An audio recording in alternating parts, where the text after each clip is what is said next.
Madame, mademoiselle, monsieur, bien le bonsoir à toutes et à tous. Quel plaisir de vous retrouver sur Canal Algérie pour ce nouveau numéro de l'émission. C'est l'heure du foot. J'ai pas eu l'occasion de le faire. Je vous dis quand même ça, comme vous qui nous suivez sur Canal Algérie, puisqu'on n'a pas eu l'occasion de se voir après. Ce mois de Ramadan. Alors encore une fois, comme est heureux de vous retrouver pour cette 31e émission de C'est l'heure du foot. Au programme de ce numéro, nous reviendrons bien sûr sur la débâcle et la Ligue des champions africaine avec l'élimination des deux clubs algériens, à savoir le Mouloudia d'Alger et le Chabab Riadid Belouizdad des demi-finales de la Ligue des champions africaine. La GS Kabylie actuellement en train de jouer son match retour au stade du 1er novembre face au CS Faqas les Kabyles qui avaient gagné 1-0 au match aller. On ira faire un tour du côté du stade du 1er novembre avec Mohamed Haouchin qui sera avec nous tout à l'heure via Skype. Et puis bien sûr, nous reviendrons sur la 17e journée du championnat donc de Ligue 2, mais également sur la 22e journée du championnat professionnel, ou plutôt la 21e journée, championnat professionnel de Ligue 1. Pour ce numéro, j'ai le plaisir d'avoir à mes côtés le secrétaire général de l'USMA d'Alger, en la personne de Nadir Bouzned. Nadir Bouzned, marhaba bik, quel plaisir de vous avoir avec nous et bienvenue dans l'émission. Merci Hakim, merci pour l'invitation. Je suis heureux d'être parmi vous.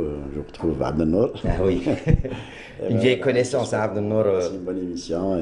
Eh bien, on l'espère. Et également présent avec nous, Abdelnour Kawa, bonsoir. Bonsoir Hakim et bonsoir notre ami Nadir. C'est toujours un plaisir de le retrouver. Nous qui avons fait pratiquement un très très long chemin ensemble.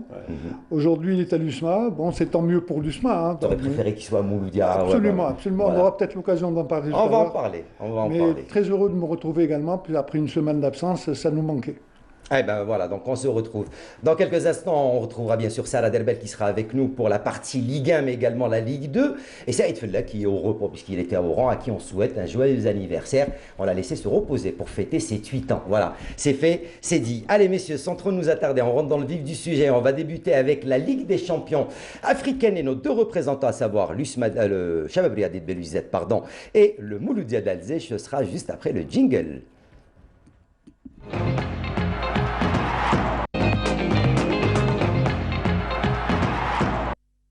Allez messieurs, et Abdelnour Kawa, grosse désillusion, grosse déception pour les deux représentants algériens en Ligue des champions africaine, quart de finale.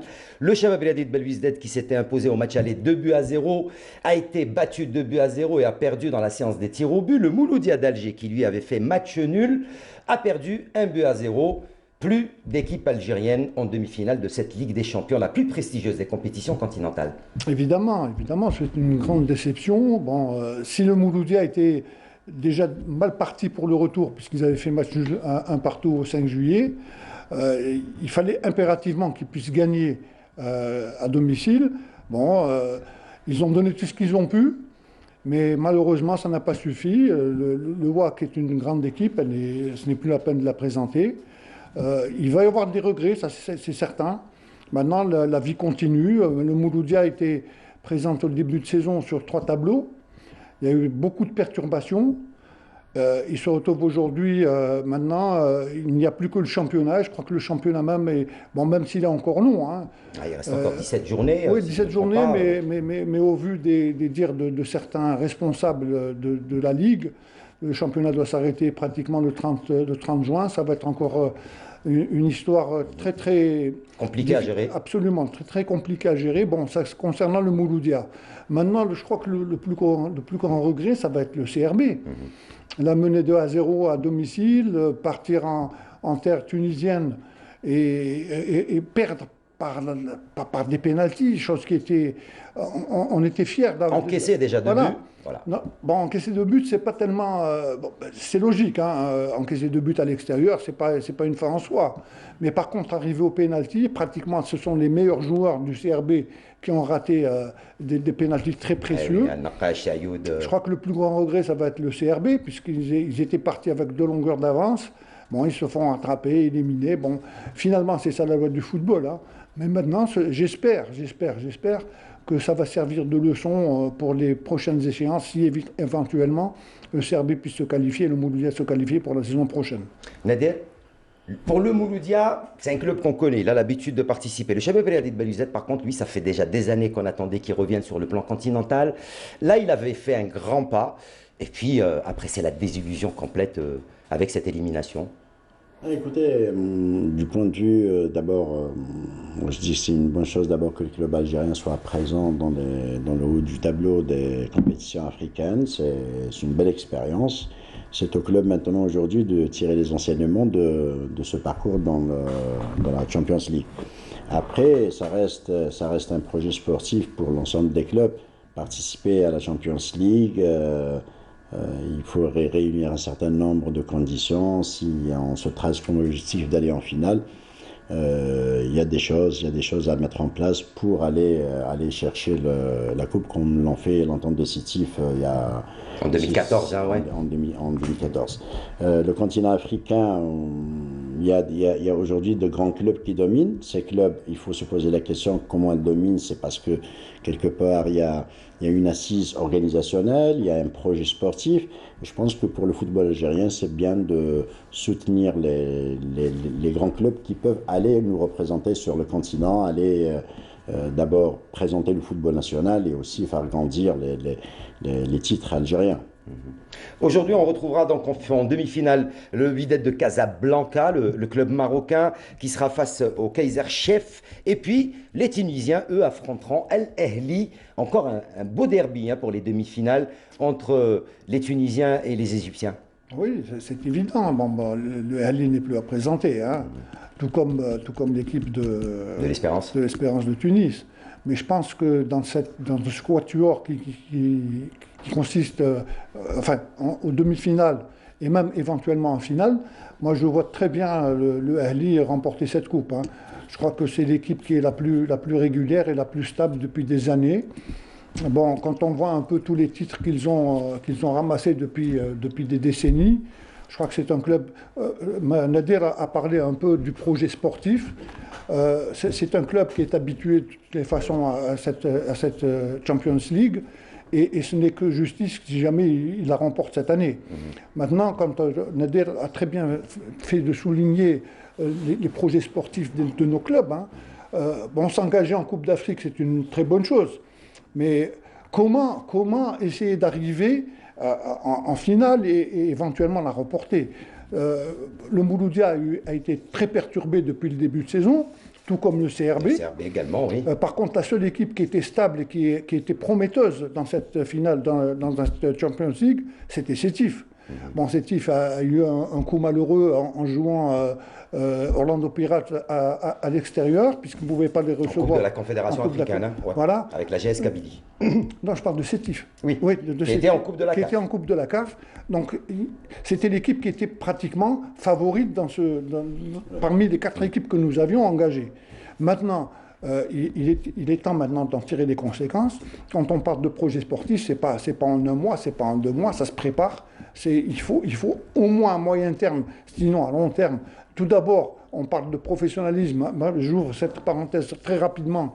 Quand on parle de professionnalisme, aujourd'hui, on n'a pas beaucoup de clubs qui sont professionnels, qui sont en train de mettre les premiers pas dans le professionnalisme. Mais malheureusement, aujourd'hui, mis à part le PAC qui a un centre de formation, l'USMA qui est en train de construire le sien, le Mouloudia, je crois, qui ont démarré également mais le reste, il n'y a pas grand-chose.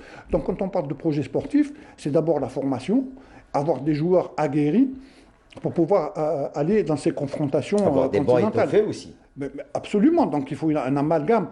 Bon, quand on voit aujourd'hui, on fait un rapport très très rapide sur les joueurs algériens de haut niveau. Il n'y en a pas beaucoup.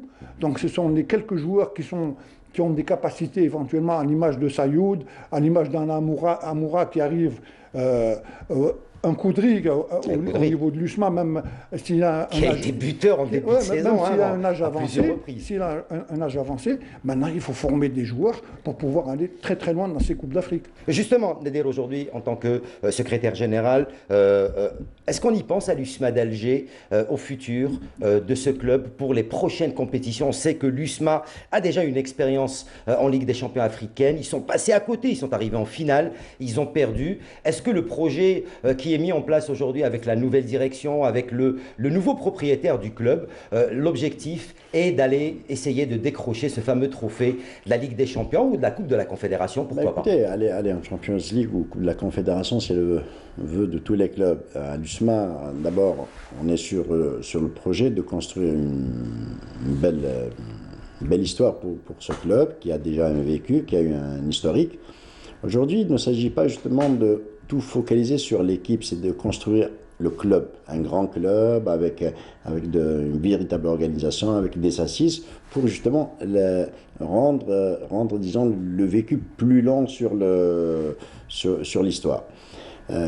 Aller en Champions League, si ça doit se faire à travers les résultats du championnat, bien sûr, il faut réunir toutes les conditions pour participer et faire des résultats, faire disons, un bon score et aller en finale et essayer de décrocher ce titre-là. Après, il y a d'autres ingrédients qui sont en interne. J'en profite pour en parler. Si nous souhaitons que nos clubs soient plus aguerris, plus forts au niveau continental, c'est bien d'avoir un championnat fort. Et pour avoir un championnat fort, il faut qu'il y ait de la concurrence, il faut qu'il y ait de la compatibilité dans notre championnat pour que nos clubs soient mieux préparés. L'ouverture aujourd'hui pour les joueurs africains ou, disons, étrangers dans le championnat, mérite débat. Deux joueurs étrangers me semble très peu pour des clubs qui participent en Champions League et Coupe de la Confédération. Je pense qu'aujourd'hui, il y a des clubs qui ont les moyens d'avoir de grands joueurs. Et comme le font, on voit le Taraji ou l'Ahli qui ne sont pas limités seulement à deux licences. Ça leur permet d'avoir les meilleurs joueurs. La preuve, 5 joueurs algériens étaient face au CRB hier. Exactement. Ça veut dire qu'au final, les clubs algériens, si on veut aujourd'hui leur donner la possibilité d'aller se battre sur le continent et de ramener des titres, il faut d'abord qu'en amont, on se prépare, qu'on fasse un environnement propice pour qu'on ait un championnat concurrentiel, compétitif et qu'on aille avec quand même des équipes qui peuvent se battre jusqu'au titre. Donc, pour l'USMA, bien sûr qu'on y pense. On y pense, en plus des projets. Depuis l'arrivée de Serpor, il a mis beaucoup de moyens pour l'organisation du club en lançant beaucoup de chantiers, le centre de formation, le cercle, l'organisation en interne, la prise en charge, la réfection du stade Amal Hamadi. Donc, il y a beaucoup de choses. Sur le court terme, c'est trop tôt d'en parler. On attend une première saison. Une première saison, une mise en route un peu du projet. Le championnat arrive à terme dans 16 journées. Avec cette histoire, il vient d'évoquer Abdelnour, au 30 juin, il faut annoncer pour la CAF. Plier, ça m'étonnerait fort, je le dis et je le répète, ça m'étonnerait fort qu'on puisse terminer le championnat au risque de mettre en danger la santé des joueurs. La santé des joueurs. On a évoqué ce problème avant même le début de la saison. Donc aujourd'hui, comment trouver des solutions si ce n'est se mettre autour de la table et débattre d'une manière objective. Qu'est-ce qu'on veut de ce championnat? Qu'est-ce qu'on veut de ce football? Et qu'est-ce qu'on veut comme objectif sportif? Pour vous, je reviens à vous pour vous poser la question tout à l'heure. Pour vous, un championnat avec des effectifs, ou plutôt avec des équipes réduites, mais bien nachalandais, comme on dit, hein, c'est-à-dire des équipes professionnelles proprement dit, avec les finances qu'il faut, avec les joueurs professionnels qu'il faut, serait mieux qu'un championnat avec 20 clubs? Oui, d'abord, ça doit être un débat de politique sportive générale. Au préalable, il faudrait qu'à un certain moment, les instances du football tracent les grandes lignes du projet sportif. Ensuite, il y a un débat technique, un débat de techniciens qui sont mieux placés pour donner les indications nécessaires. Et en termes de stratégie, moi je vous dis, aujourd'hui, un championnat à 20 clubs, avec 3 groupes derrière qui attendent, c'est un peu tiré par les cheveux, je m'excuse du terme, c'est un peu tiré par les cheveux. Par contre, allez simplifier les choses, aller sur une première, une deuxième, une troisième division, parce qu'on voit de bons clubs quand même en deuxième et troisième division, qui font du bon jeu, qui produisent de bons joueurs, qui ne sont pas au niveau de la Ligue 1. Et si on revient à 16 clubs en Ligue 1, 16 clubs en Ligue 2 et 16 clubs en Ligue 3, d'abord, on peut s'occuper réellement des clubs de l'élite. leur donne les moyens, une meilleure programmation, une meilleure exposition, même pour la télévision. Je pense que c'est plus intéressant d'avoir tous les outils possibles pour mettre en vitrine nos matchs. Parce que les matchs ne sont pas regardés qu'en interne. C'est un peu c'est regardé un peu partout. Hein, un peu partout. Voilà. Donc c'est la vitrine. Il y a de bons matchs, il y a de bons derbies, il y a du beau spectacle. C'est bien que on met tous les ingrédients d'abord sur le plan sportif, sur le plan économique, sur le plan média. Donc c'est ça qui va à un certain moment remorquer le football national et attirer les stars et donner envie justement à ces jeunes d'aller faire l'effort nécessaire pour devenir un star. Abdelnour, juste avant de parler de la GS Kabylie, un mot sur... Oh, ben c'est pas un mot, hein, c'est tout un débat. C'est un débat, mais bon, quand je dis un mot... Bon, maintenant, un championnat à 20 clubs, ça s'est fait. Bon, on avait déjà... On sait ce que c'est maintenant. Voilà, en début de saison, on avait discuté plusieurs fois sur ce championnat. On a dit que c'était complètement démentiel d'avoir non seulement pendant cette période de la Covid, mais en plus avoir 20 équipes, donc 38 matchs en championnat. Bon, quand on voit un peu l'Angleterre, on voit l'Allemagne, on voit l'Italie, on voit les équipes qui sont à 20 clubs, mais ça... C'est pas les mêmes conditions, voilà, ça, ce n'est pas du tout le même environnement. C'est une préparation qui a été faite depuis des années et des années. Aujourd'hui, nous, on est pratiquement, entre guillemets, hein, les rois de l'improvisation. Parce que là, faire un championnat à 20 clubs, avoir 3 divisions de National 2, pour en avoir 2 qui montent la saison prochaine, 4 qui descendent, non, c'est complètement démentiel. Il fallait faire une réflexion au début, et pas avec les présidents de club, mais avec les entraîneurs. Ce sont les entraîneurs qui gèrent les équipes, c'est pas le président. Aujourd'hui, bon, on va se retrouver, on est devant le mur. Si la CAF nous impose impérativement d'arrêter de donner ça va être problématique, même sur le front de l'éthique sportive. Ça va être le même problème. Jouer la relégation, d'autres clubs qui voilà, jouent ça va être le même problème que la saison passée. Tout à fait. Donc on va avoir un champion désigné, un vice-champion désigné. La Coupe de la Ligue, bon, elle se joue, bon, ça va être pour la Coupe de la CAF, mais le reste, les 4 qui descendent, ça va être infernal d'ici la fin de saison. Eh ben, bon courage à la Ligue professionnelle et à la Fédération algérienne pour la programmation, bien sûr, et pour la suite de ce championnat. On vous rappelle, on n'en est qu'à peine à la 21e journée pour la Ligue 1, la 17e journée pour la Ligue 2. Il reste encore les demi-finales de la Coupe de la Ligue et la finale de la Coupe de la Ligue. On n'a pas encore fini. En plus de ça, il y a bientôt l'équipe nationale qui va reposer pied, qui va reprendre ses qualifications et... on n'a pas fini encore avec les équipes qui sont sur le plan continental, à l'image qu'en Coupe de la CAF, le 3e représentant algérien. En Coupe de la Confédération africaine, dans cette compétition continentale, la GS Kabylie, qui avait réalisé un exploit en allant s'imposer au match aller face au CS Fares 1-0, est en train de jouer son match au stade du 1er novembre. Et à l'heure où je vous parle, au moment où je vous parle, nous allons avoir avec nous donc Mohamed Haouchine via Skype. Il est en train de commenter ce match pour la radio nationale. Mohamed Haouchine, de bonnes nouvelles, j'espère, pour cette manche retour entre la GS Kabylie et le CS Fares. Et la GSK, apparemment, est en train de mener 1-0. Très bonne nouvelle, effectivement. Hakim Kchoud, bonjour et bonjour à toute l'équipe. Une équipe de la GS Kabylie qui nous fait plaisir, en tout cas pour le moment.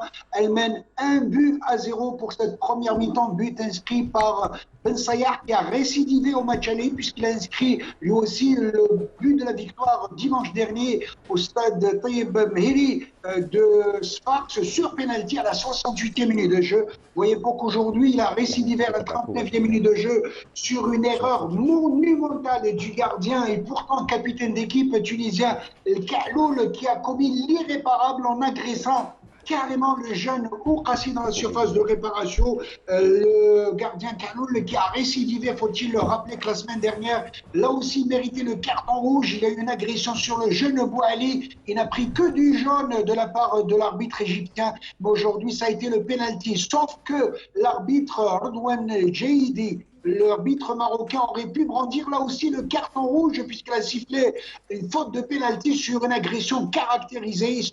Il a échappé belle avec seulement un carton jaune, mais un coup de pied de réparation pour la JS Kabylie. Et là, je peux vous dire que le spécialiste, le buteur de cette équipe de la JS Kabylie, à savoir Reda Ben Sayar, qui est venu l'an dernier, faut-il le rappeler, de la JSM BGA, n'a pas raté l'occasion de battre à contre-pied le même Kaloun, une équipe de la JS Kabylie, et qui fait preuve, bien évidemment, de beaucoup de courage, de vivacité pour s'opposer à cette équipe du TS Sfaxien, dont le nouvel entraîneur Hamadi Daou, qui a entraîné, faut-il le rappeler, pour tous les amis algériens, l'équipe de l'US Harash et le Derby Tajnant.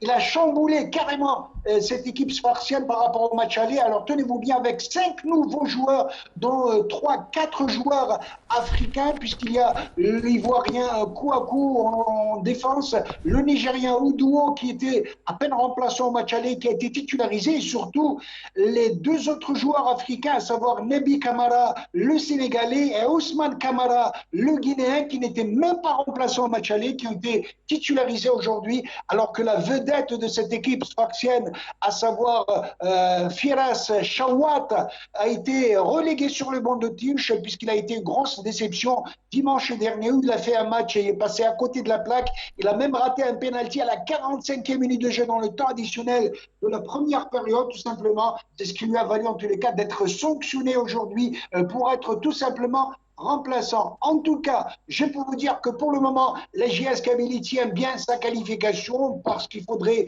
bien évidemment que les Tunisiens inscrivent 2 buts pour tenter d'espérer de renverser la situation, ce que nous espérons pas bien évidemment pour cette équipe de la JS Kabylie et qui demeure le seul représentant du football algérien. Et avant de vous quitter, je peux vous dire que de l'autre côté, la demi-finale qui intéresse la JS Kabylie, c'est celle qui met aux prises le Jaraf de Dakar au Coton Sport de Garoua, 1 but partout au Sénégal, bien évidemment, ce qui, dans la mesure, je rappellerai que le vainqueur de ce quart de finale va rencontrer la JS Kabylie en demi-finale, match aller à l'extérieur et retour ici à domicile, alors que le Raja de Casablanca a fait un grand pas, je peux vous le dire, vers les demi-finales, puisqu'à la mi-temps, il cartonne déjà contre les Sud-Africains d'Orlando Pirates 4-0, après avoir réalisé le match nul, 1 but partout, face au match aller en Afrique du Sud.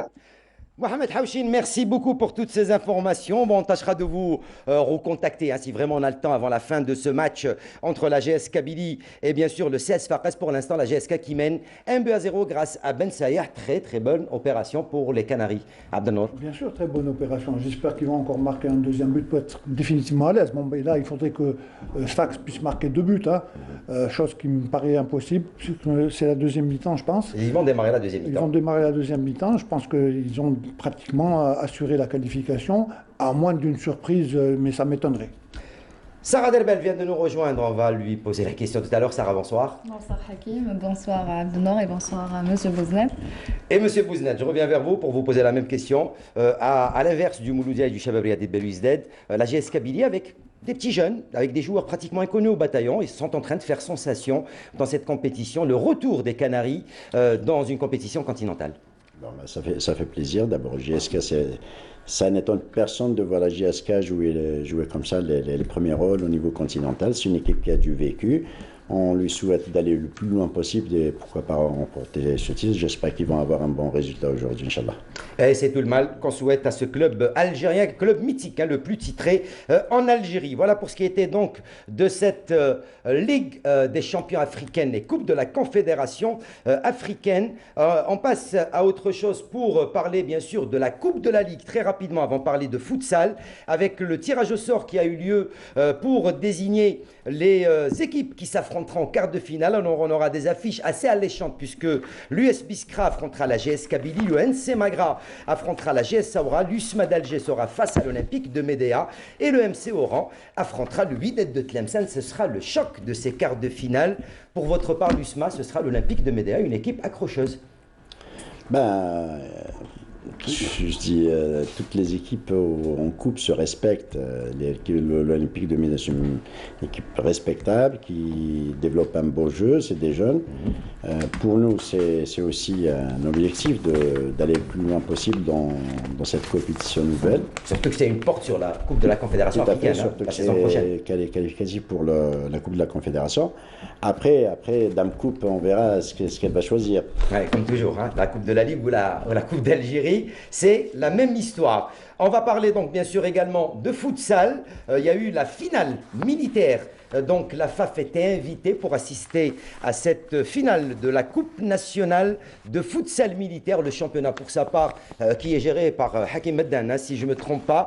Donc on n'a pas de nouvelles pour ce qui concerne les clubs. Par contre, chez les militaires, la finale s'est déroulée. La direction des sports militaires du ministère de la Défense a organisé le jeudi 20 mai 2021 à la salle Omnisport du complexe sportif régional militaire de Blida, la finale de Coupe d'Algérie nationale de futsal.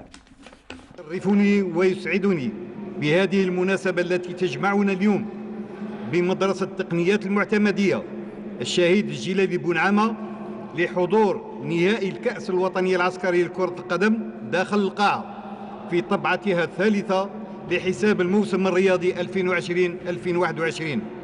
أن أهنئ جميع إطارات الفرق المتأهلة وخاصة اللاعبين والأطقم الفنية على الجهود المبذولة طيلة الموسم الرياضي، وأن أشجع من لم يسعفهم الحظ لبلوغ الأدوار النهائية على بذل المزيد من الجهود والسعي لتحصيل أحسن النتائج مستقبلاً. Aussi par la présence du général Omar Guerriche, directeur des sports militaires du ministère de la Défense nationale, le colonel Bougara, commandant de l'école technique de l'intendance, le colonel Timimen, directeur général des sports militaires de Blida, et le lieutenant-colonel Adel Labrara, sous-directeur des activités sportives nationales. La fédération algérienne de football, invitée à cet événement, était représentée par Hakim Meddan, membre du bureau fédéral, président de la commission futsal et beach soccer et de e-football, Shafiq Amer, directeur technique national, et le DTN Mohamed Bichari, vice-président de la commission fédérale d'arbitrage, ainsi que Mohamed Gernous, président de la Ligue régionale de football de Blida, et Mohamed Chibi, président de la Ligue de la Wilaya de football de Médéa. La finale a mis aux prises les équipes de l'école supérieure de l'administration militaire 2e région et la 4e région.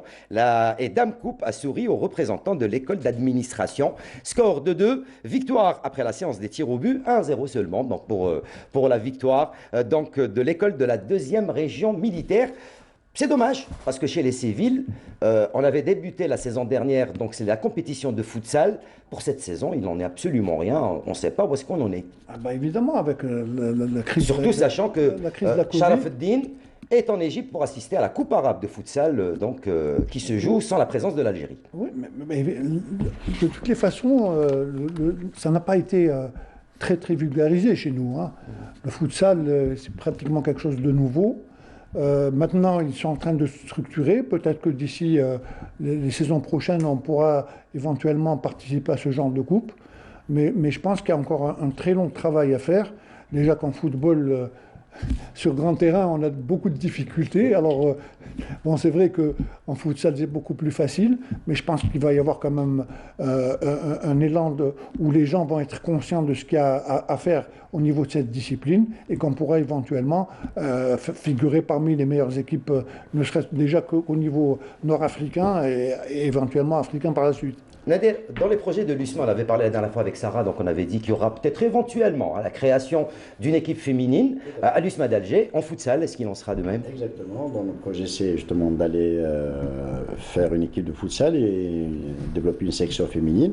C'est dans nos projets. On attend juste que la fédération lance ses championnats.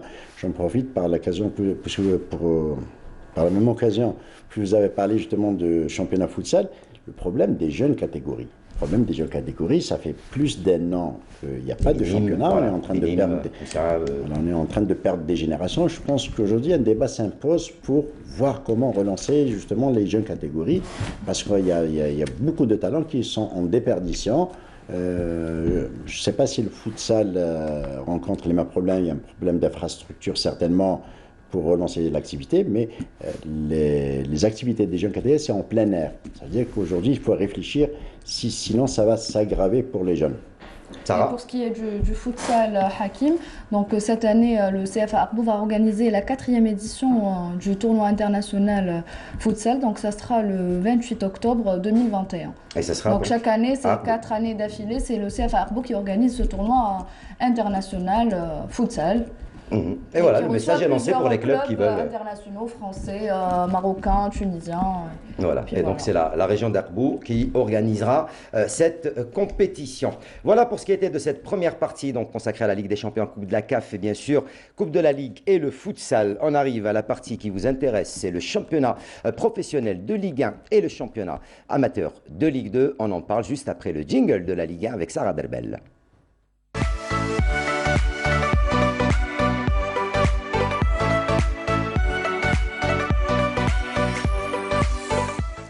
Allez Sarah, quoi de neuf, quoi de bon pour cette Ligue 1 après la 21e journée disputée ce week-end, amputée par 2 rencontres, 8 matchs seulement. Pour cette 22e journée. 22e journée. 21e Hakim. Voilà, 22 buts ont été inscrits. Moi, je suis resté à dimanche dernier, puisqu'on n'a pas travaillé. Il n'y Voilà. a pas eu d'émission, voilà. Du coup, 22 buts ont été inscrits en 8 matchs, puisque 2 matchs ne se sont pas disputés, donc celui du Mouloudia d'Alger et l'entente la GS Kabylie, Serbe Belouizdad, pardon. L'entente de Sétif a confirmé sa place de leader ce week-end, tandis que le Kaba Borj Bouarerij a notamment réalisé sa première victoire de la saison. Ça vous fait quoi? On sait qu'à un certain moment, vous étiez à Borj.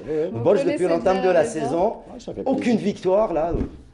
Ça fait plaisir qu'il retrouve la victoire. Je reste toujours convaincu qu'il y a un bon groupe de jeunes qui ont besoin juste de plus de moyens et de considération pour jouer comme le font tous les autres clubs. Ah oui, et tant mieux pour cette formation des criquets, comme on les appelle, les Baraïji, l'équipe de Borj Bouarerij, les criquets qui reviennent, même si c'est un peu tard, mais l'essentiel c'est de revenir dans la course au maintien dans ce championnat professionnel. Allez, on débute avec le leader et le plus gros score depuis le début de ce championnat. C'est le plus gros score jamais réalisé. Si je me rappelle bien, ça s'est jamais fait pour l'instant. Ça fait depuis longtemps. Le dernier match qui a été fait, c'était Mouloudia d'Alger face à Tlemcen. 9 face à Wydad de Tlemcen, je pense, si je me rappelle bien. Je me trompe peut-être. 4-5 ans ou un peu plus, 4-5 ans ou un peu plus. Ouais. C'était la dernière fois. 9 à 1 ou 9 à 2. 9 à 1, c'était le dernier gros résultat en championnat. Allez, Sarah, donc pour ce qui est de cette rencontre. Donc le leader qui s'impose à domicile sur un score fleuve, comme on l'avait dit, devant l'USM Belabès, qui n'arrive pas à enregistrer de victoire depuis déjà 7 rencontres. Donc le résumé de ce match est signé Smaïl Belkaidia. Le duel des opposés avec le leader et l'une des équipes menacées par la relégation, et c'est le coup d'envoi avec commande de ce championnat. Oui, bien sûr, avec ah oui, là il y a un petit contact. Penalty. Ah, penalty. Alors, est-ce qu'il y a que coup d'épaule? Oui, non, il a même s'il s'est aidé du coude. La décision est prise. Et Janet qui s'élance, et c'est le but. Le premier but pour l'entente Sétif qui ouvre la marque à la 10e minute de jeu par Janet. Ça revient dans les pieds de Debari. Oh, et là, il y a une très belle combinaison. Regardez comme c'est bien fait. Oh, le centre et le but.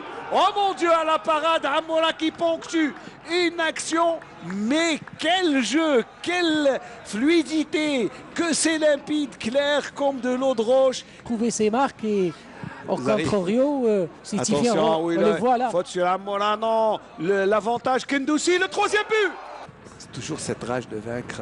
Voilà, c'est bien fait, le petit extérieur. Amola qui garde le ballon, qui tire. Amola! Oh, Amola, qu'est-ce qu'il nous fait là? Il fait étalage de tout son talent. Voilà, c'est terminé ici à Sétif sur le score de 4 buts à 0. Bon, on a vu. Celui qui pose le ballon, c'est lui qui tire. Eh oui. C'est bien fait dans la lucarne. Ndid sur le côté, la solution. Oh, le 6e but. Oh, la reprise de Dali. Le 6e but marqué comme à la parade. La reprise et aucune. Il s'est récupéré. Darmoum. Ouais, c'est le 7e but. Recha a marqué le 7e but, Samir. Debali, le centre, non. Préfère donner à Saadi. Oh non, le 8e but. Oh, le 8e but de Saadi, vraiment dans les... quelques... Ouais, je l'avais prédit. Remplaçants. Voilà, même les remplaçants. Voilà, c'est terminé. Monsieur Belhabib, qui est, oui, voilà, 8 à 0, 8 mai 45, c'est un tarif qui est cher. C'est un gros tarif. Hein. Au stade du 8 mai 45, le chaudron de l'entente de Sétif, 8-2 pour l'entente, Sarah. Une rencontre largement dominée par les Sétifiens qui, grâce à cette victoire, gardent quand même une certaine avance sur leur poursuivant direct, Abdelnour. Oui, mais enfin 8-0, c'est énorme. Hein. Pour moi, on en avait discuté en aparté pendant les images. C'est un abandon total des joueurs de Belabès. Donc, on sait qu'ils ont des problèmes énormes, à l'image de beaucoup d'autres clubs. Mais là, perdre 8-0, on a vu la facilité avec laquelle les joueurs de Sétif perçaient cette défense qui était pratiquement inexistante. On avait l'impression que Sétif était à l'entraînement. Moi, je voulais poser la question. C'est dommage pour les équipes de l'Ouest, à l'image de Bel Abbès, Rilizen, Tlemcen, et un degré moindre également, un peu plus bas, le Mouloudia de Saïda, qui est en Ligue 2, qu'on est en train de perdre. Ce sont des clubs qui étaient par le passé des clubs formateurs qui aujourd'hui se retrouvent dans les bas-fonds des championnats, des différents championnats. Mis à part le MC Oran qui se porte bien. Je dis sincèrement, et ça fait depuis quelques temps qu'on en parle, il y a un problème dans le championnat national. Dans le championnat national, il faut en discuter, il faut débattre avec les spécialistes, avec les techniciens et tirer les enseignements. Quand on évoque un peu la situation d'une grande majorité de clubs en termes d'organisation, en termes sur des insuffisances constatées, aussi le problème financier récurrent qui revient. Ça devient trop sérieux. Ça devient trop sérieux. Il faut trouver les solutions. Il faut se mettre autour de la table et discuter. On a eu beaucoup d'occasions avec les clubs de discuter, de proposer des solutions de sortie de crise pour la majorité des clubs, notamment sur le plan financier, ce qu'il a lieu de faire. En arrivé justement aujourd'hui, on est à la 22e journée, le chemin encore plus lent pour terminer le championnat. Moi, je dis qu'il faut s'attendre encore à des surprises, des clubs qui ne pourront pas se déplacer, des clubs qui ont des difficultés à aller jouer les rencontres sur de grandes distances. Là, ça devient vraiment... Il faut tirer la sonnette d'alarme. La question que je vous pose pour passer au deuxième match, pourquoi s'engager en Ligue 1? Pourquoi vouloir être professionnel si on sait qu'on ne peut pas l'être? Oui, après... Pourquoi insister? Après, si on n'a pas les moyens, si... Hakim, justement, après, c'est un débat. Après, c'est un débat entre les politiques du sport et les instances footballistiques. Aujourd'hui, qu'est-ce qu'on veut de ce championnat? Si on veut avoir un championnat représentatif, une véritable vitrine du football national, il faut mettre des exigences, des barrières. D'abord, il faut mettre des exigences et aussi ne pas confondre justement entre professionnalisme et société commerciale. Toute la confusion, elle est là dans les débats. Tout le monde se baraque sur ce code de commerce en voulant imposer des choses aux clubs qui n'ont pas justement cette capacité de fonctionner ainsi, et on oublie le sport. On peut revenir à un schéma tout à fait important et bénéfique pour le football, avoir un peu, on avait évoqué plusieurs fois la réforme sportive des années 70, et dire il faut revenir un peu à ça, avec un peu plus d'adaptation à l'environnement socio-économique d'aujourd'hui. Mais par contre, rester comme ça, braqué avec des sociétés commerciales totalement déficitaires et vouloir faire le taureau et avancer. Je m'excuse, tu as bien fait de parler de ça.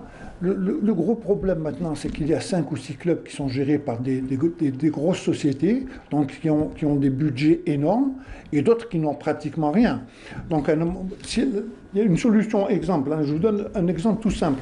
Si demain on retire Serport de l'USMA, son attraque du Mouloudia, du CRB, Madar du CRB, est-ce que ces clubs vont pouvoir subvenir aux besoins, à leurs besoins? Moi, je pense qu'ils seront également au moins point que Belabès, que Relizane, qui sont que Aïm Lila. Donc, il y a quand même un déséquilibre quelque part. Des clubs qui sont bien nantis, qui ont des budgets énormes, et d'autres clubs qui n'ont absolument rien, aucune autre entrée. Vous avez parlé de sociétés commerciales, mais là, où va-t-on comme ça? Donc vous avez bien fait de souligner ce problème-là. Abdelnour, je ne veux pas qu'on discute justement d'exemples précis sur un ou deux clubs, le problème est beaucoup plus profond et complexe. Moi, je dis, le projet championnat national algérien, football, qu'est-ce qu'on veut? On veut avoir un championnat concurrentiel qui produit de bons joueurs, et ces joueurs vont aller en équipe nationale. C'est un peu ça le but. Sur le plan économique, il faudrait que ce championnat soit le moins coûteux possible. Et rapporte le plus. Et rapporte. Voilà, mais Comment c'est ça, rapporter? justement. On prend au niveau international parce qu'ici, dans le jargon populaire, on fait beaucoup de comparaisons. Oui, en Europe, oui, en Europe. Oui, C'est pas la même chose du tout. Absolument, Non, absolument. Il c'est faut pas revenir en Même chez nos voisins. Hein. Parce qu'aujourd'hui, quand on prend un peu les budgets de ce qui se fait en Europe, on trouve que, enfin, d'abord les retransmissions de TV, les transferts de joueurs, le merchandising, c'est un peu ça qui constitue un peu les chapitres des budgets des clubs. Quel est le contexte algérien? Aujourd'hui, c'est très difficile de parler de rentrée des recettes des stades parce que d'abord, il y a le Covid. Ça, c'est exceptionnel. C'est exceptionnel, mais même avant, c'était pas les prix qui enrichissaient les clubs. Le problème de transfert qui peut rapporter beaucoup d'argent pour les clubs, transfert de joueurs, parce qu'il faut produire d'abord de bons joueurs. Après, Pouvoir les vendre. pour produire de bons joueurs, il faudrait qu'il y ait une politique générale pour qu'on ait un processus de formation de bons joueurs pour l'exportation. Je m'excuse du terme, c'est un tout. Oui, mais Nadir, aujourd'hui, ça fait 10 ans que le professionnalisme a été lancé. La question, Abdellah, pourquoi j'ai évoqué un peu le même schéma adapté à celui de la réforme sportive des années 70, début 80, parce que, regardez, il n'y a pas que le football qui a produit de bons résultats. Toutes les autres l'athlétisme, basket, judo, il y avait un élan d'ensemble. Aujourd'hui, quand on parle du football, qui pourrait être la locomotive et un exemple pour les autres disciplines, aujourd'hui, il faut s'asseoir et dire que tout le monde ne peut pas être club professionnel. On peut donner le cadre, donner l'assise et le standard et dire à ces clubs, voilà l'assise. La licence de club, c'est ça, l'assise. Sauf qu'aujourd'hui, on essaie de donner à tout le monde. Non. On dit, voilà les conditions. Par contre, on ne fait pas de marginalisation, on ne fait pas d'exclusion. Celui qui ne peut pas y participer a aucun problème, seulement il ne peut pas prétendre aux mêmes conditions que... Celui qui ne peut pas peut participer par la formation des jeunes pour vendre les joueurs. C'est ce que faisait l'OMR, c'est ce que faisait Cuba, exactement. c'est ce que faisait l'ASMO. Absolument, on revient à ce qu'on appelle une échelle des valeurs. Il y a des clubs qui ont justement... On prend l'ASMO, on prend Brnia, on prend Guelma. C'est des clubs qui ont produit de grands joueurs. Donc aujourd'hui, est-ce qu'il ne faut pas penser justement à travailler en amont et dans ce sens pour dire voilà le schéma et vous allez voir qu'au bout de 3 ans, 5 ans, on va aller sur un bon championnat. Il y aura même certaines équipes qui vont refuser de jouer en Ligue 1 parce qu'ils vont se dire on pourra pas, on n'a pas les moyens de jouer en Ligue 1, donc on préfère rester en bas. C'est ce qu'avait fait le Paradou à un certain moment. Après 5 accessions, il a préféré plutôt redescendre en Ligue 2 que jouer la Ligue 1 parce qu'il n'avait pas les moyens de jouer. Il y a quelques années de cela, c'était en 2007 je pense, où il a préféré plutôt redescendre en Ligue 2. Allez, on va continuer à avancer. Autre match, autre club qui fait sensation, j'en parlais tout à l'heure, c'est le MC Oran Sara qui lui recevait l'Olympique de Médéa au Stade Zabana. Le Mouloudia d'Oran a été tenu en échec à domicile par l'Olympique de Médéa, 10e au classement, qui enregistre un point quand même important à l'extérieur et réalise son 6e match nul de la saison. Le résumé de cette rencontre avec Saïd Felek. Zabana d'Oran pour ce match de la 22e journée de Ligue 1 qui oppose le Mouloudia d'Oran à l'Olympique de Médéa. Côté droit de l'attaque du MCO alors que Gnina, très bien joué pour Gnina qui va se retrouver face au gardien et qui pique et qui rate sa frappe. Première chaude d'alerte du côté du Mouloudia d'Oran avec Gnina. L'aile de l'extérieur qui cherche Motarani, parfaitement joué, qui donne le ballon à Gnina sur le côté gauche. Gnina qui va frapper sans doute et la défense et Mellel. Attention, on va sur ce coup franc bien tiré par Mellel. Et la défense de Médéa qui s'interpose. Ballon qui revient rapidement dans la surface. Frappe de Motarani qui touche la transversale sur ce geste acrobatique. Parfaitement joué par Motarani. Et on aurait pu assister à l'un des joyaux, l'un des plus beaux buts du championnat. On revoit l'action, Motarani, belle reprise. Et attention, il n'y a pas hors-jeu. Il n'y a pas hors-jeu sur cette action. Frappe. Et le gardien Littim. Mauvaise appréciation de la défense du MCO. Et pour les scores, donc ça n'a pas évolué en cette seconde mi-temps. Attention à cette frappe. Superbe frappe de Fourloul. L'aile pour Fourloul. Parfaitement joué. Boutiche qui va essayer de frapper. Boutiche. Oh, quelle claquette du gardien. Medjadel. Boutiche avec sa belle frappe. Encore une fois. C'est cadré. Là, c'était cadré, effectivement, Jamal Benchedli. On aurait pu assister à un superbe but, superbe frappe. Et cette claquette du gardien. Montalani qui va essayer de centrer. Et attention, Nakash, Hamidi qui remet le ballon pour Nakash, ou plutôt pour Bentiba, et qui se loupe complètement sur cette action. Ahmed Zabana. Et à l'instant, même l'arbitre qui siffle la fin de la partie. Oui, allez-y Sarah, allez-y. Le Mouloudia d'Oran quand même qui reprend cette deuxième place au classement général et l'Olympique de Médéa qui a quand même fait une belle prestation à Oran. Quand on revoit un peu toutes les phases de jeu du MCO, le MCO s'est quand même créé beaucoup d'occasions. Moi hier j'avais suivi l'émission qui avait été faite à Oran avec Madoui et quelques consultants. Le MCO, malgré tous les bons résultats qu'ils sont en train de faire depuis quelques semaines, ils ont toujours un problème. Pratiquement. Et Belatoui, depuis Belatoui, Madoui a continué un peu ce qui avait été fait par Omar. Maintenant, le gros problème, c'est qu'il leur faut des tueurs devant. Et là, malgré toutes les occasions qu'ils se sont créées, parce qu'il y en a eu des occasions, ils n'ont pas réussi à concrétiser. C'est dommage parce qu'ils auraient pu engranger encore 2 points supplémentaires et se rapprocher davantage de Sétif. Maintenant, Médéa, avec tout ce qui s'est passé, le changement d'entraîneur et tout, on sait que Médéa est une équipe très difficile à jouer. Là, au Oran, qu'est-ce qu'ils ont fait? Ils se sont contentés de fermer le jeu et d'essayer de jouer par des contres. Et d'ailleurs, à un moment donné, ils avaient fait 2 ou 3 contres qui auraient pu se terminer par des buts, si ce n'est un peu la vigilance de Littim, qui fait, entre guillemets, qui fait une très bonne saison cette année. Moi, je pense que le match nul, maintenant, est mérité. Mais bon, mis à part le nombre d'occasions qui ont été créées par le MCO, ils n'ont pas pu marquer. Donc 0-0, c'est quand même un point d'engranger. Nadir, Médéa, une équipe accrocheuse, Médéa. Même si l'MCO reste quand même, comme disait Abdelnour, on manque peut-être de devant d'effectifs, mais Médéa également, il reste une équipe accrocheuse. Non, que ce soit pour le MCO ou Médéa, ce sont 2 bonnes équipes. D'ailleurs, leur classement... On parle pour eux, 3e et 10e. Exactement. Médéa, ça reste une équipe accrocheuse qui fait de bons résultats. C'est pas la première fois qu'ils font de bons résultats à l'extérieur. On les jouera après demain. J'espère qu'on va pouvoir les gagner. Allez, autre match. Ça ne peut pas être autrement. Bah, oui. Ça, c'est le raisonnement d'un... Entre guillemets, il est devenu Smith. Voilà, c'est le raisonnement d'un Smith. Allez, autre match entre 2 équipes du bas du classement. Le 14e au classement recevait le 15e au classement, Biskra qui reçoit le NC Magra. Tout à fait, Hakim. Donc le 14e au classement, l'US Biskra réalise sa 5e victoire de la saison en recevant le 15e, le NC Magra, qui enregistre sa 10e défaite. Le résumé de cette rencontre est signé Sid Ahmed Bouraïeb. Duel pour le maintien, c'était le titre de ce match entre l'US Biskra et le NC Magra. Après le quart d'heure d'observation, les locaux prennent les choses en main et partent à l'assaut des buts adverses.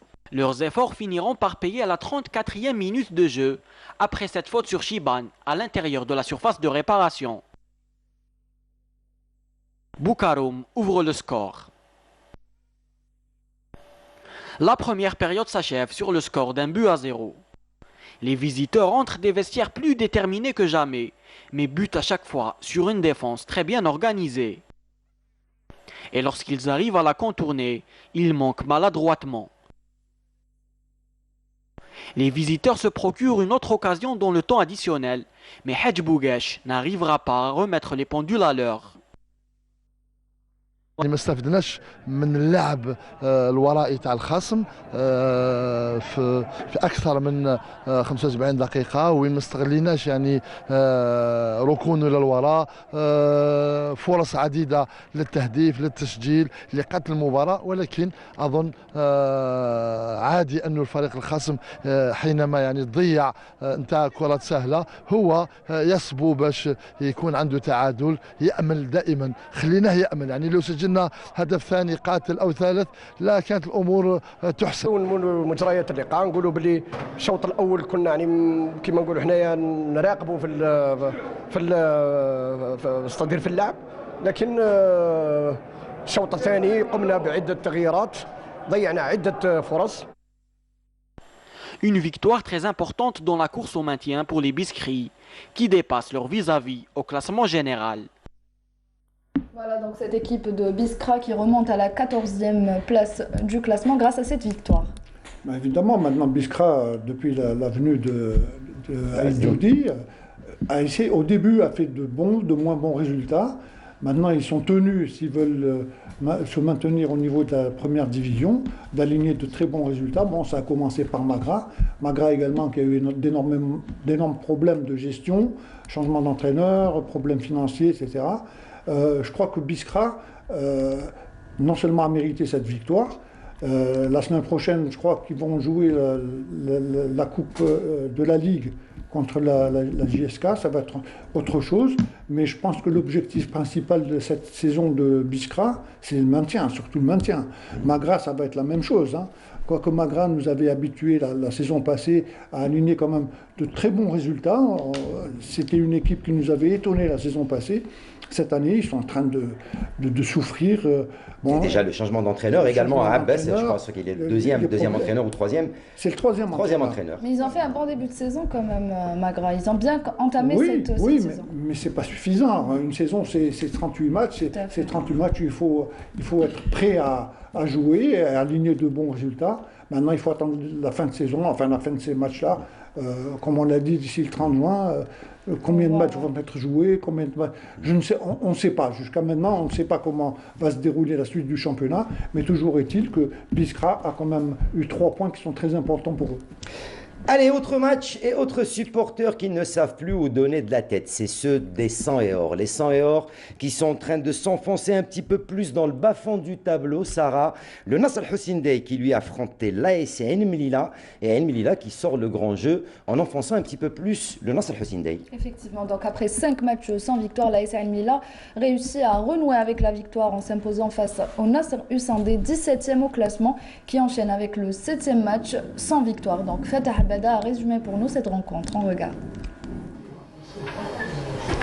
L'AS Ain Mellila n'a pas raté l'occasion de glaner les 3 points de la victoire en accueillant un mal loti, en l'occurrence le Nahd Hussein Dey. Pour les Algérois, le déclic après le départ de Bilal Ziri n'a finalement pas eu lieu. Malgré quelques timides tentatives des gars du Nasriya, mais qui n'ont gêné que légèrement les locaux, c'est finalement les gars de Ain Mellila qui ont dominé les débats, mais qui ont dû attendre la 76e minute pour voir le revenant Djabout marquer le premier et unique but de la partie, signant ainsi la 9e victoire de son équipe et la plaçant à la 8e position du classement général. Quant aux gars du Sendai, ils vont malheureusement continuer à manger leur pain noir, vu qu'ils pointent désormais à la 17e place et surtout à la place du premier relégable. Et ce qui n'arrange pas encore les affaires du Nasr Hussein Dey, c'est le départ de Bilal Ziri qui jette lui aussi l'éponge et qui quitte cette équipe à un très très mauvais moment pour le Nasr Hussein Dey. Puis on rappellera également la nomination, on l'avait oublié tout à l'heure de le signaler, de l'ancien international Abrouk, président du Shabab de Belouizdad. On parle juste de cette défaite du Nasr Hussein Dey face à cette équipe de Ain Mellila. Vous savez, le NAD est en train de traverser une passe très très difficile. Je crois que c'est le 4e entraîneur depuis le début de saison. Il n'arrive pas à stabiliser leur équipe. Je crois qu'il y a Bouzidi qui va prendre les rênes de l'équipe. Normalement, c'est officiel. Puisqu'il était déjà aux tribunes. pendant ce match-là. C'était entre lui et Mziane Erel. Oui, mais là je crois que c'est finalement c'est lui qui prend le... Ça va être très difficile pour lui. Hein. D'ailleurs, même si c'était un autre entraîneur. Aïm Lila avait habitué en début de saison, quand il y avait riche, il y a eu des problèmes par la suite qu'il sur le plan financier, sur le plan régularisation des joueurs, à l'image de pas mal de clubs, puisqu'on en avait parlé tout à l'heure avec Nadir. Aïm Lila, bon, c'est une équipe qui ne mérite pas d'être au bas du tableau, parce qu'ils nous ont montré quand même de très belles phases de jeu au cours des différents matchs qu'ils avaient joués. Maintenant, le NAT est en train de se rechercher depuis le début de saison. Il y a eu beaucoup de joueurs qui avaient été libérés. Ils ont gardé des jeunes. Maîtresses en plus, des pièces maîtresses, ils ont gardé des jeunes. Bon, maintenant, il y a des moins jeunes. Ça va être très, très difficile pour eux de jouer le maintien. Nader, la question que je pose, libérer des joueurs, l'USMA peut-être ne l'a pas fait cette saison. Il y a eu peut-être également quelques petits soucis dans le changement d'entraîneur, mais depuis l'arrivée donc de Zardoud, tout se passe très très bien, alhamdoulilah pour vous. Mais le fait est, chaque année, on libère des joueurs, on change d'entraîneur, on change de manager. Ça n'arrange pas les affaires d'un club pour essayer d'aller jouer une Ligue des Champions ou d'aller décrocher une coupe arabe ou pour une équipe, surtout dans un projet sportif. Je ne vais pas trop m'aventurer un peu sur les aspects techniques, je ne maîtrise pas tellement ce volet, quoique je sais que dans tous les domaines, la stabilité paye. Si on a un bon projet, on attend la maturation du projet, on donne tous les moyens pour un projet, c'est sûr qu'au bout, on va avoir de bons résultats. Je pense pareil pour les équipes de football, c'est bien de travailler sur la stabilité et sur le moyen et le long terme. Ce n'est pas le cas dans beaucoup de clubs en Algérie, malheureusement.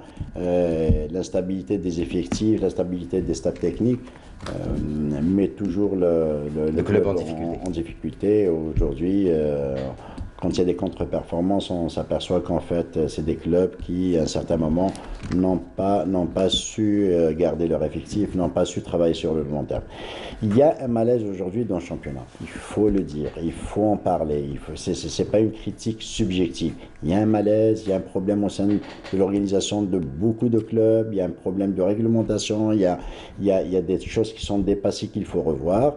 Je pense qu'aujourd'hui, avec le nouveau bureau fédéral, ils vont s'apercevoir qu'il faut nécessairement mettre en place... Le nouveau bureau fédéral avec d'anciens membres du bureau fédéral, il faut le souligner. Je vais pas un peu rentrer dans... Non, c'est important, très important. Tu le sais très bien. La responsabilité incombe aux instances footballistiques. Ils ont la responsabilité justement d'asseoir cette stratégie, ils ont la responsabilité justement de trouver la solution avec les experts et les gens du terrain. Aujourd'hui, moi je l'assume, je le dis que les clubs et le championnat est dans un malaise, il y a un problème, il faut en parler, il faut en discuter, il faut écouter les gens. Il y a de bons techniciens, il y a des anciens, il y a des experts, il y a des gens qui ont beaucoup d'expérience, qui peuvent apporter des solutions, il faut les écouter. Parce que rester avec cette instabilité, rester avec ce championnat qui en fait ne produit pas ces joueurs qui viennent renforcer l'équipe nationale, ça reste problématique et on ne va pas faire dans la démagogie et dire que tout va bien. Allez, autre match et deux autres formations, à savoir un match nul entre l'AS Sochleuf et le CS Constantine. Un match nul qui n'arrange les affaires ni de l'une ni de l'autre des deux formations. Tout à fait, Hakim. Donc c'est le 8e match nul pour le CS Constantine qui s'est déplacé à Achleuf pour affronter la formation locale, 13e au classement et qui enregistre son 3e match nul de la saison. Cette rencontre est résumée par Jamel Boukercha. Après sa large victoire à l'extérieur à Tlemcen, l'AS Sochleuf n'a pas réédité l'exploit devant le CS Constantine en recevant l'équipe de l'antique Sirta. Les protégés de Zawi se sont heurtés à une bonne équipe des Saint-Nafir. Et c'est sur ce score blanc de 0-0 que les deux équipes ont quitté la pelouse en première mi-temps. Il a fallu attendre la seconde période et la 54e minute de jeu pour voir les Chilifiens ouvrir la marque par Bougutaya.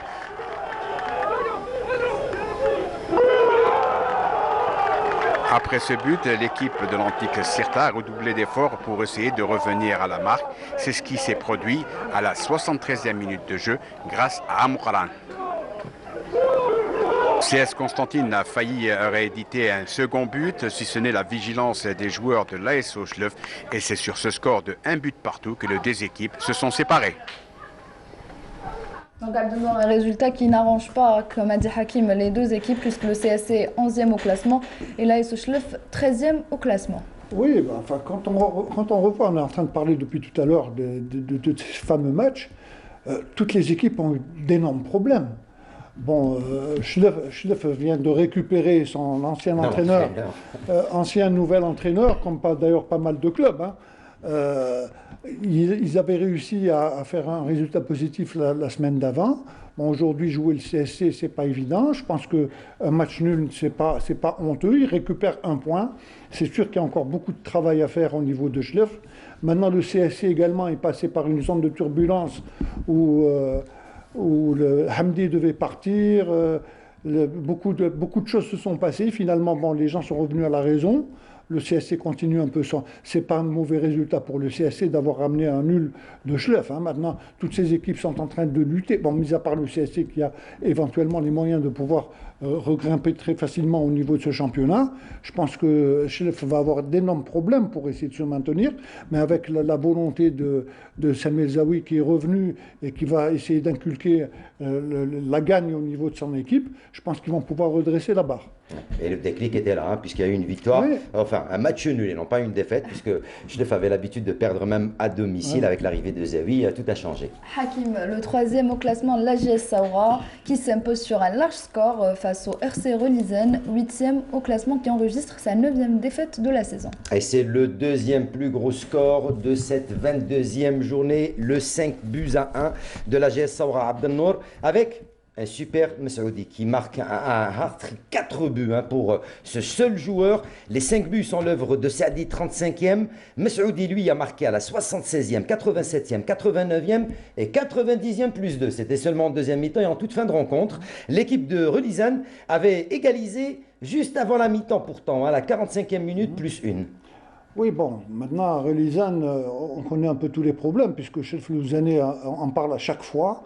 Il essaye de maintenir les joueurs à niveau pour pouvoir essayer de récolter des points, parce qu'eux également, ils sont dans une situation très très difficile. Bon, maintenant, Saoura, on connaît très bien Saoura, surtout à domicile.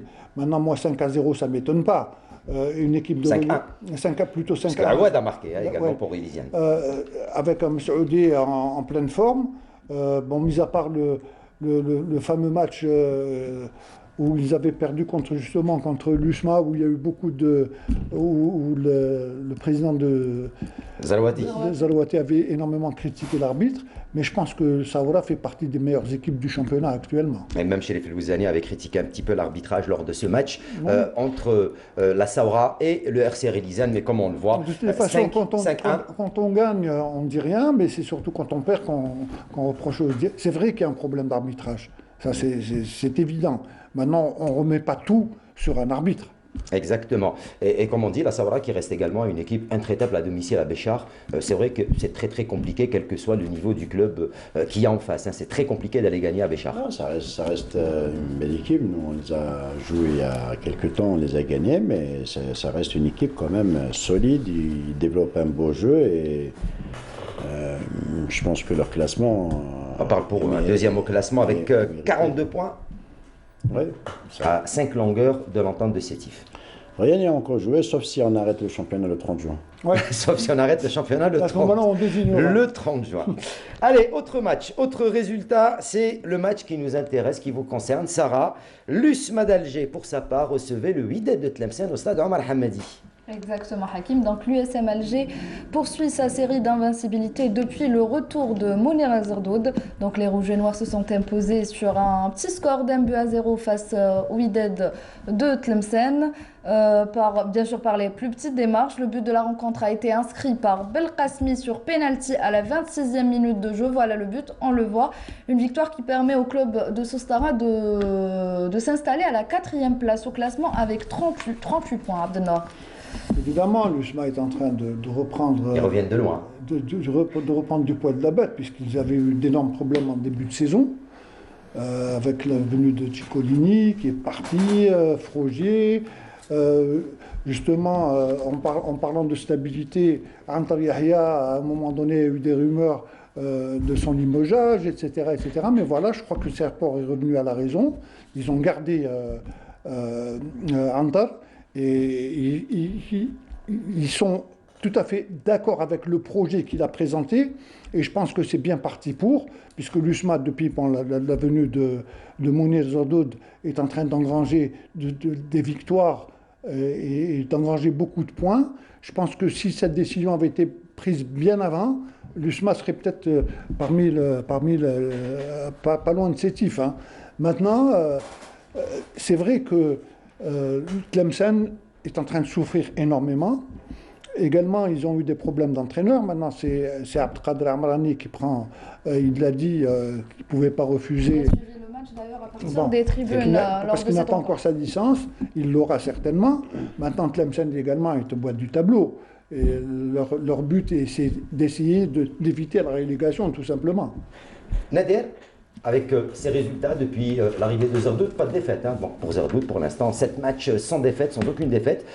On commence à penser peut-être au titre. Pour l'USMA d'Alger, le retour, il y a eu quelques soucis en début de saison. Aujourd'hui, tout se passe très bien. Tout est au beau fixe pour l'USMA. Ben, les choses s'améliorent, tant mieux pour nous. Depuis l'arrivée de Zordoud, c'est vrai qu'il n'y a pas eu de défaite. Et j'espère qu'il n'y en aura pas. On essaie un peu de jouer match par match, journée par journée. Même si le programme va être assez chargé pour le reste des journées. Je vous ai dit, bien sûr que l'USMA, c'est un club qui joue toujours le haut du tableau. C'est trop aujourd'hui. Je ne veux pas aller dire qu'on joue le titre. On est en train de, je répète ce que dit le staff, hein. On joue journée par journée, on met les moyens nécessaires pour que l'équipe prépare ses matchs convenablement, dans les meilleures conditions possibles. On est en train de construire une équipe parce que la moyenne d'âge est jeune, il y a eu beaucoup de changements au début de saison. On travaille sur le long terme. Cette saison, Inch'Allah, on sera dans le podium et notre objectif, c'est de jouer une compétition africaine. Je l'espère. J'espère qu'on sera... Entre la Coupe de la Ligue et le championnat, donc vous espérez éventuellement... Voilà, on espère soit une Coupe de la Confédération ou Champions League. C'est dans les objectifs, c'est dans les cordes aussi de l'USMA qui reste un grand club. J'espère qu'on ira au bout de ce championnat. Et après on verra, c'est le terrain qui va décider. En fait. Oui, Sarah. Et pour ce qui est de... Je voulais poser une question à Nader. Pour ce qui est de l'arrivée des joueurs lors du mercato hivernal, on va dire que le recrutement a été plutôt bénéfique pour l'équipe. Parce qu'on voit ces joueurs, ils sont là, ils sont titulaires. Tout à fait. Il y a un résultat. Ils sont pris dans cette mayonnaise. Oui, il y a eu un recrutement qualitatif. Opoko, Naïdji, Bellam, qui ont renforcé un peu le poste. Un plus, ouais. Là, on est un peu pénalisé, surtout par rapport aux blessures. L'infirmerie. L'infirmerie, ça diminue un peu je crois que c'est aussi le cas de beaucoup de clubs. On avait parlé aussi l'après-Covid. L'après-Covid, on se rend compte que c'est compliqué à gérer. C'est compliqué à gérer pour l'ensemble des clubs sur le plan de l'infirmerie. Pour le moment, l'USMA n'a pas joué encore au grand complet, hein.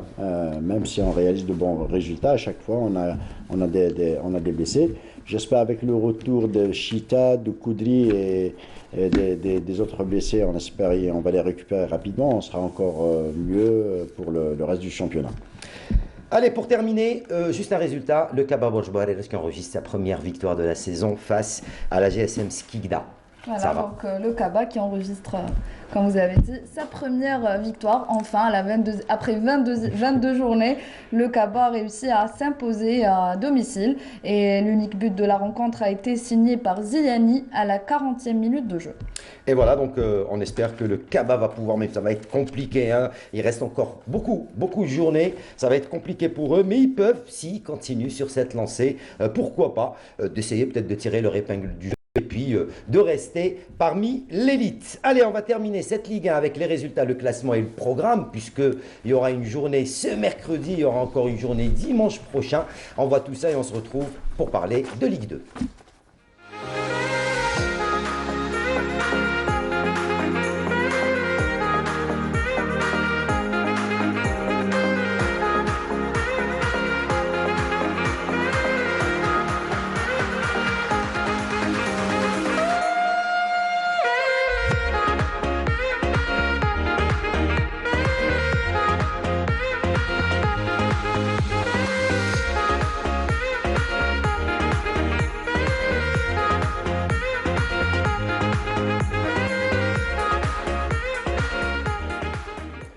Allez, voilà donc pour ce qui était de cette Ligue 1. Tout de suite, sans trop nous attarder, on va parler de Ligue 2. Il s'est passé plein de choses dans les 3 groupes, Est, Ouest et Centre. Et surtout, bien sûr, les clubs qui sont en train de maintenir leur forcing en tête du classement. Les leaders de chaque groupe ont réussi à s'imposer difficilement, mais ils ont quand même réussi à engranger les 3 points pour tenter de se maintenir en tête du classement. On le sait, la Ligue 2, avec ces 3 groupes, il y aura des playoffs. Pour ce qui concerne l'accession, 2 clubs seulement accéderont la saison prochaine en Ligue 1. Ça va être compliqué. Il y a un peu plus, il y a 3 groupes, chaque groupe 12 clubs, et il y aura seulement 2 équipes qui vont accéder en Ligue 1 la saison prochaine. Ça va être compliqué. On en est à la 17e journée. On voit tout ça juste après le jingle de la Ligue 2.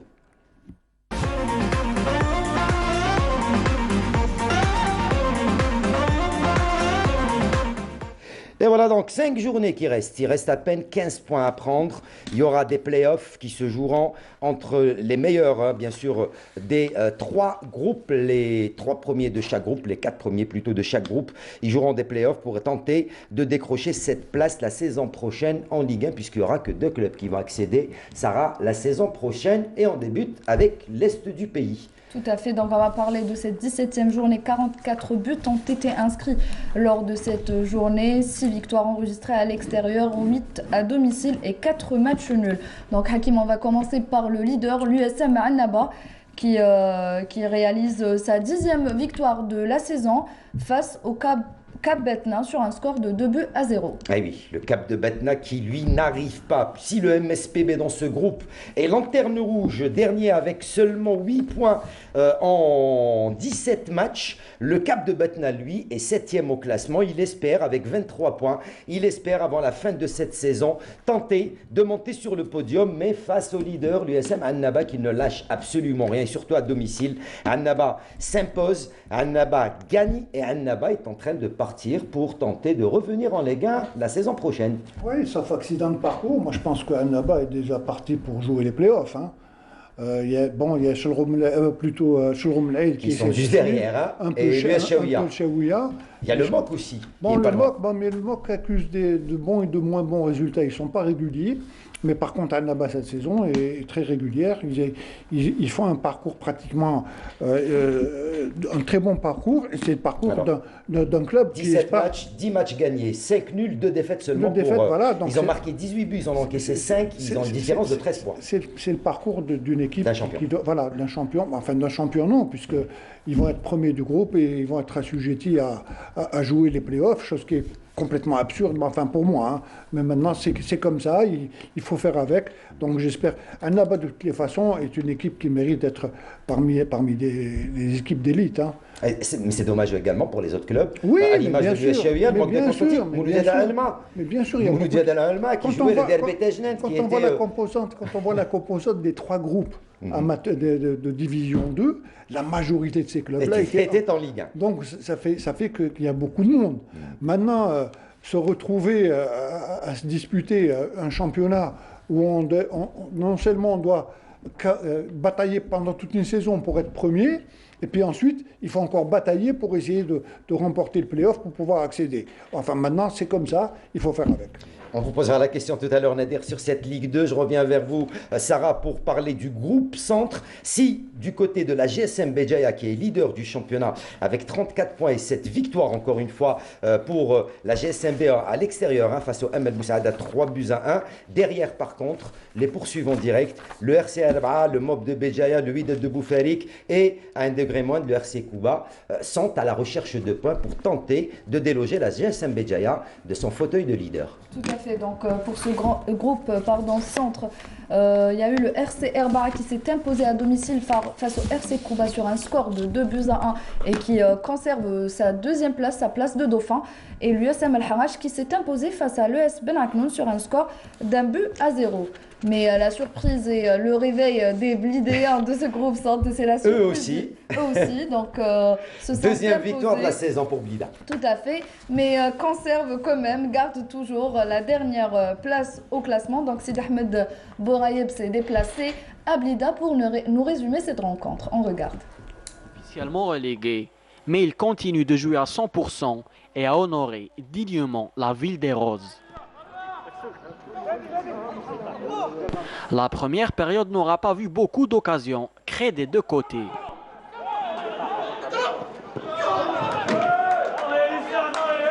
Au contraire, la deuxième est de bien meilleur niveau. Les locaux rentrent en bourre-bâton et inscrivent un superbe but à la 48e minute de jeu par l'intermédiaire de Qasim Mahdi d'une superbe frappe des 25 mètres qui laisse le gardien Laharj Pontois. Un but qui mérite le replay.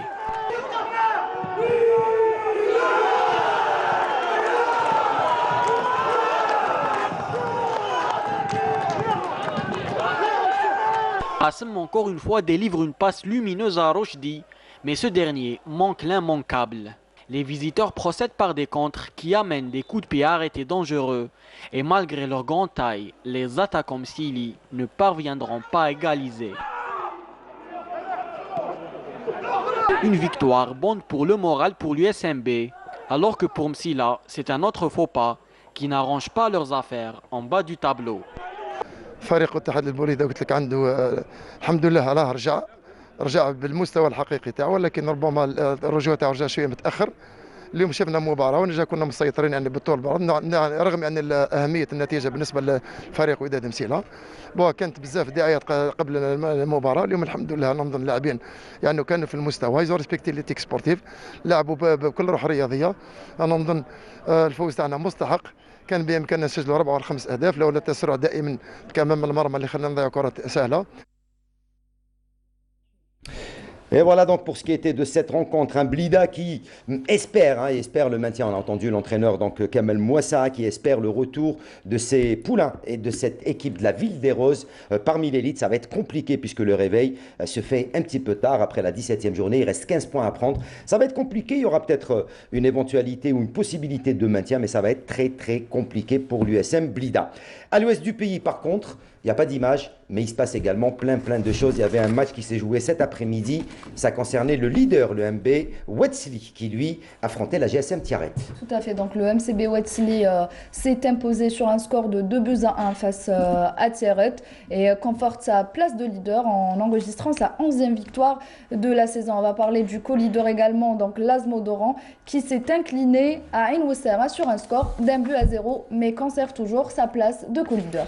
Et pour ce qui concerne le bas du classement, Waderhi, ou pour sa part, elle a encore perdu. Cette fois-ci, c'était face au Mouloudia Saïda sur le score de 2-0, alors que le SCAF Miss Meliana, l'équipe qui avait découvert l'Akhdar Belloumi, on vous le rappelle également, un club formateur qui nous a fait découvrir plein de joueurs, qui a perdu 1-0 face à l'IRB Al-Karma. Le SCAF Miss Meliana est 5e au classement, alors que l'IRB Al-Karma est 8e au classement. On termine cette Ligue 2 avec les résultats classement. Et puis tout à l'heure, je vous donnerai également le programme du week-end prochain. Il y a également de très belles affiches jeudi prochain pour cette fin du mois de mai. Résultat classement de la Ligue 2.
Et voilà donc pour ce qui concerne donc la prochaine journée, à la 18e journée, on retrouvera, je vous donne les matchs phares, puisque le leader, l'USM Annaba, lui, se déplacera à Al-Kharoub, et quant à la lanterne rouge, ou plutôt le deuxième, le CRB HB Shalroum Naïd, lui, affrontera la lanterne rouge, le MSP Betna. Au centre, la GSM Béjaïa affrontera Benitour, et le RC Erba, deuxième au classement, lui, ira défier le Wydad de Boufarik, qui se cherche, qui est 4e au classement. Et puis à l'ouest du pays, le Wetzli, pour sa part, affrontera le SCAF de Ain Defla, plutôt, j'ai dit le SCAF affrontera Ain Defla.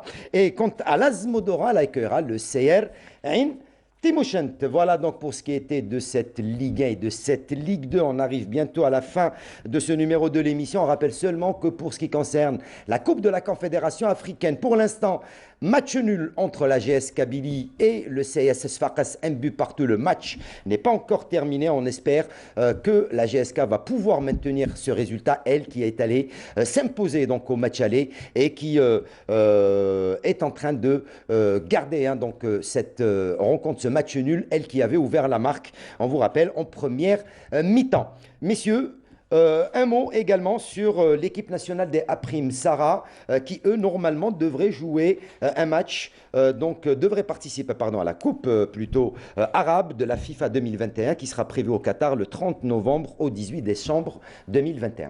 Tout à fait, Hakim. D'ailleurs, les A' auront un stage et ce stage verra la présence des joueurs de la Ligue 1.